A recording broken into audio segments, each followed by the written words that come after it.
know, Reuben, Simeon, Levi, Judah, Zebulun, Issachar, Dan, Gad, Asher, Naphtali, and Joseph, Benjamin.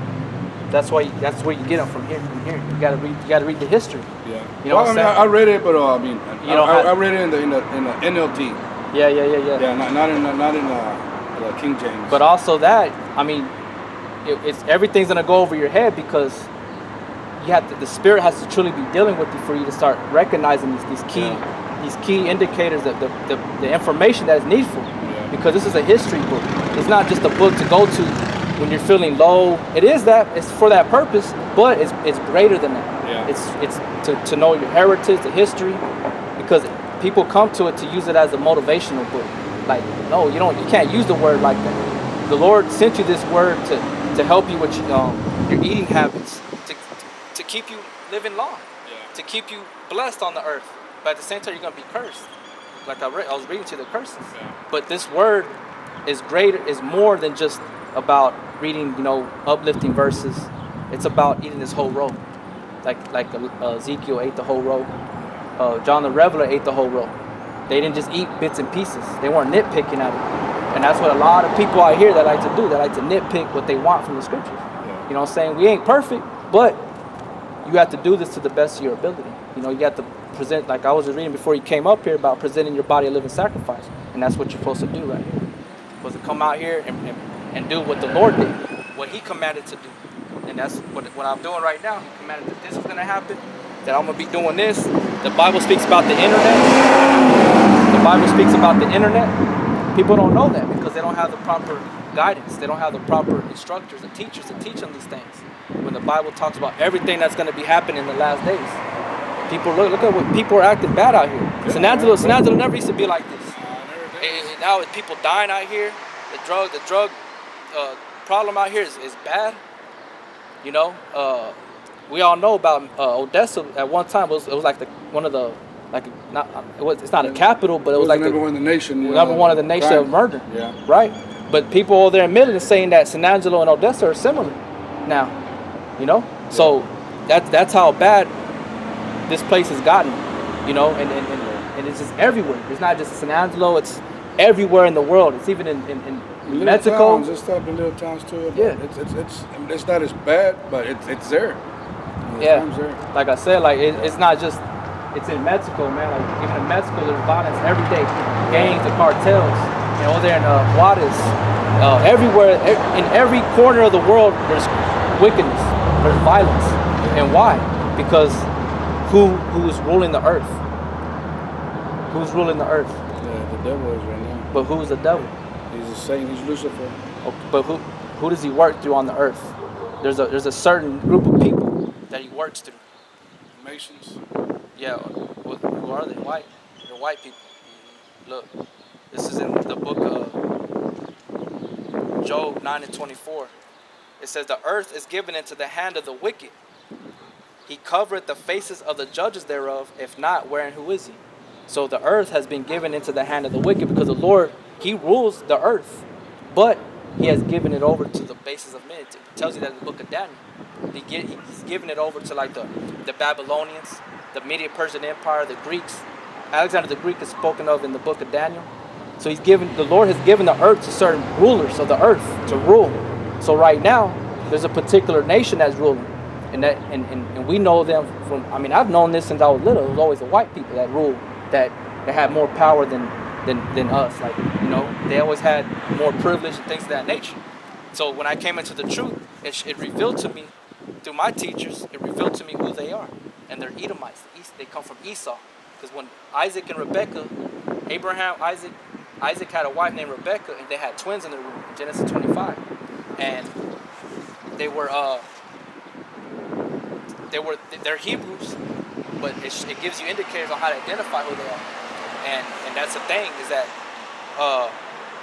that's who's ruling the earth. And where it says He covered the faces of the judges there, that's talking about like the image of the Lord. You really think He's a so-called white man? No. That's where they pictured Him to be a white man. See, and this is just a drawing, but this is what the Bible depicts Him as. In the book of Revelations, chapter 1, right here, and in the book of Daniel 7, in Daniel chapter 7 and Daniel chapter 10, it tells you what the Lord looked like. Yeah. It even tells you that what his father looked like. They're similar. And well, that's what he looks now. When he came down here, he was as a man.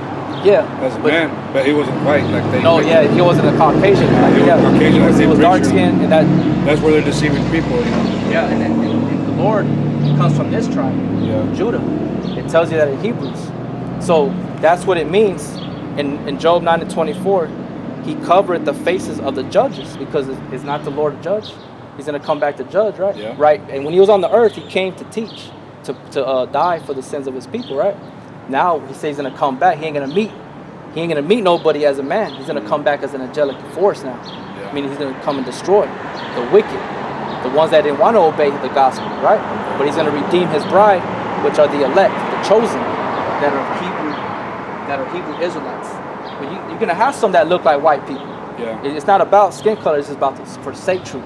Yeah. Because at one period of time, they were all colored people, brown, because they come from where? The ground. Adama, which means that's Adam's name, which it means from the ground. You know, that's for truth's sake.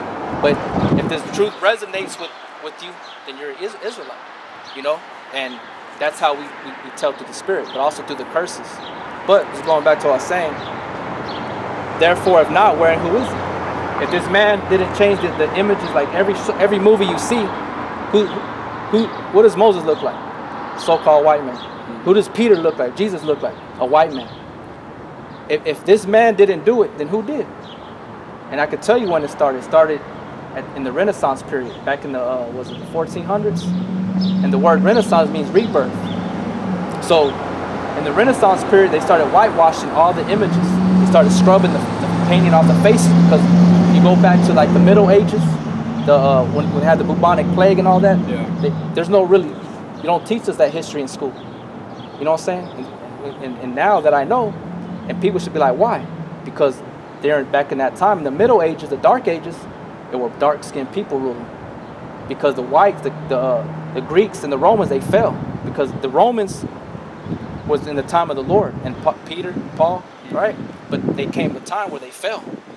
They completely went away. And then a new ruling class came up, which like the Moors, the dark-skinned races started ruling there in that time, and they started painting their images dark skin.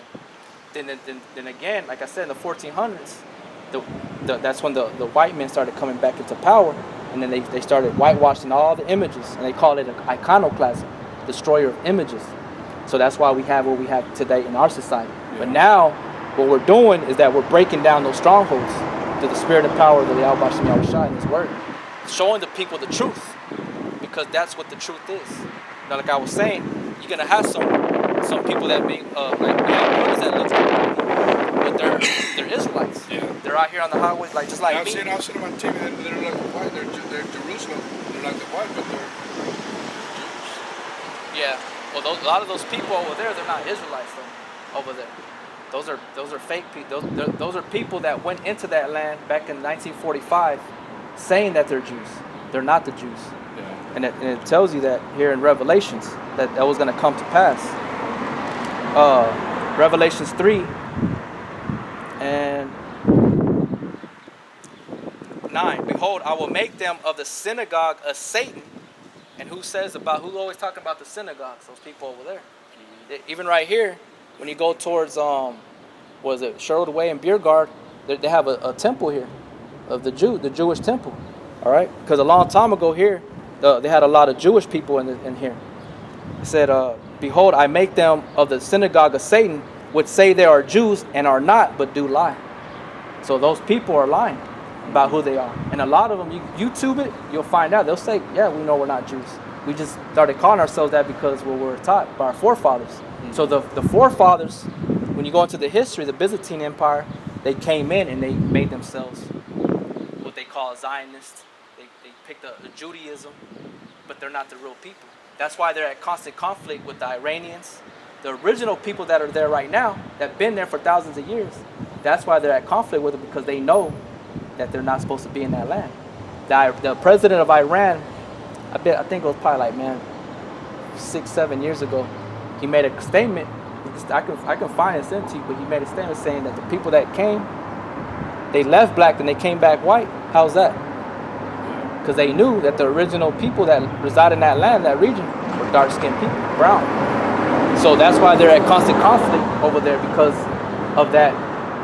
They know that they don't belong in that land. The true people that belong in the land is these people on this side. So I'm gonna go back right here. Deuteronomy 28. About the curses. It says, and they shall be upon thee for a sign and for a wonder, and upon thy seed forever. The seed is talking about your offspring. Because thou servest not the Lord thy power with joyfulness and with gladness of heart, for the abundance of all things. Therefore shall thou serve thy enemies, which the Lord shall send thee against thee in hunger, and in thirst, and in nakedness, and in want of all things. Who do we go for want of all things? Who rules? Who owns the banks? Who owns all these restaurants and stores? So-called white people. The Jews. Those Jews over there, they're rich people. They're in Israel. The Jewish people. They're rich. They own the media, the banks, the Federal Reserve, the IRS, all that. They own that. Yeah. They own a lot of the stuff. Like I said, the media, the music industry. You know, it says. So they're going to go to those people for a want of all things, clothes. You know, it says, and he shall put a yoke of iron upon thy neck till he have destroyed you. Now go back to your younger years when you're in school. Who are the only people they will show you in school that had a yoke of iron around their neck? Who? Mexicans and blacks. Yeah, the Negroes. Yeah. Like the movie Roots. You seen the movie Roots? Yeah. They would put the chain around their neck so they wouldn't go nowhere. You know, that's what that started. That's how we know. It said, he shall put a yoke of iron upon thy neck. You know, they would also, you go into into Google, you look up images, they would put a collar on their neck made out of iron, and they would have long, I want to say probably like arm length long. Yeah. Going like this. Like pipe or whatever it is. Yeah, but there's some that have some like right here, coming out right here, and then one back here. So when they're running through the wood, they'll get caught up, tangled up in it. You know, so that's prophecy. This is prophecy. The Lord shall bring a nation against thee from far, from the end of the earth, as swift as an eagle flieth. And who's always using the symbol of an eagle? America. Yeah, well, the whites, because you go back to history. The Greeks were using it by Alexander the Greek. The Romans were using the symbol of an eagle. Even in Mexico, they have that eagle on there. Yeah. Why do they have that? It's because the conquistadores that way, they conquered them. They conquered the Aztecas, the Incas, the Mayans. They went and destroyed them, so they set everything up according to their queen, because they would worship, you know, the Catholicism, Catholics, the Virgin Mary. You had the queen over there in Spain, so they came over here. That's why they have it to this very day. In America, America has the same thing, the eagle. You know, the bald eagle. So that's an indicator. I don't want to cut you short, but I gotta go to my tío's rosary. All right. You know Tío Tower, right? Nah, I never met him. You met him? Nah. They have him right here at Robert Massey. They're gonna bury him tomorrow in El Dorado. Oh, okay. So I'm gonna go grant my respect. All right, man. See you later. I love you, man. All right. See you later, man. Right, Take it easy. Okay, man. All right. Good job, man. Okay, man. Take it easy. But yeah, like I was saying real quick, I'm going to finish reading this in Deuteronomy 28 and 49. The Lord shall bring a nation against thee from far, from the end of the earth, as swift as the eagle flieth. A nation whose tongue thou shalt not understand. You see? And that's what's happened, man. You know? We were brought into a land of our captivity, but that doesn't mean that we have to be afraid anymore. You know? Which leads me to my original statement. Says, going back to where I was at.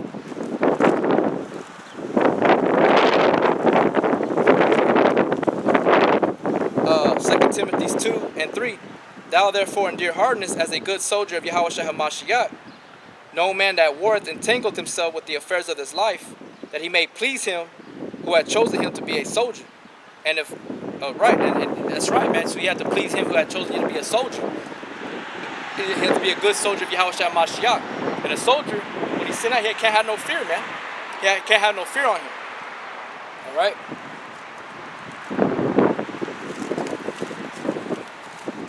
This is 1 Timothy chapter 1, verse 6. Wherefore I put thee in remembrance that thou stir up the gift of Yahweh, which is in thee by the putting on of my hands.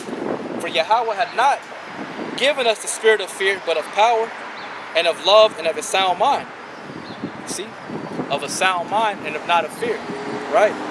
Be not thou therefore ashamed of the testimony of our Lord Yahweh Shai, nor of me his prisoner, but be thou partakers of the afflictions of the gospel according to the power of Yahweh. See? So we have to endure afflictions, man. Like it says right here, 2 Timothy 4 and 5, but watch thou in all things, endure afflictions, do the work of an evangelist, and make proof of thy ministry. You see? So we have to do this thing, man, in boldness and great courage, man. Not to give up, you know, and keep pushing forward, man. Because for doing this is a great reward, man. You can't just believe. You have to have faith and works. You got to believe and work. All right? So I'm going to go ahead and end it with that, brother. Hope it was edifying, man. You know, stay strong out there. Endure all things, man, for the elect, for Yahweh Shai's sake. You know, seek out their own salvation with fear and trembling. You were given the proper instructions. Whatever other Akim out there are going to continue to feed you with further and deeper instructions on what you got to do. You know what I'm saying? So endure it. Keep going forward, man. Keep fighting towards the goal. You know what I'm saying? So receive that palm of life and that palm in the right hand that represents peace.